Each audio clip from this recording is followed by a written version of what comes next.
ভিয়েতনামের হ্যানয়ে একটি ক্যাফেতে আগুন লেগে 11 জনের মৃত্যু হয়েছে। স্থানীয় সময় বুধবার রাতে এ ঘটনা ঘটে। কর্তৃপক্ষের বরাতে রয়টার্সের প্রতিবেদন বলছে 2 জন আহত হয়েছেন। পুলিশ সন্দেহভাজন একজনকে গ্রেপ্তার করেছে। রাত 11টার দিকে ওই ঘটনা ঘটে। পুলিশ এক বিবৃতিতে জানিয়েছে, গ্রেপ্তার ব্যক্তি ক্যাফের কর্মীদের সঙ্গে তর্কের পর 3 তলা বিশিষ্ট ক্যাফের নিচতলায় আগুন জ্বালাতে পেট্রোল ব্যবহার করার কথা স্বীকার করেছেন।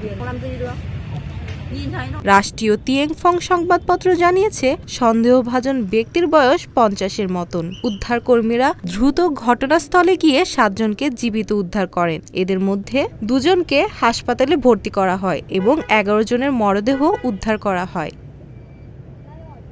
প্রত্যক্ষদর্শীরা বলছেন, আগুনের ভয়াবহতা দেখে ঘটনাস্থলে উপস্থিত কেউ উদ্ধার কাজে অংশ নিতে সাহস পাননি।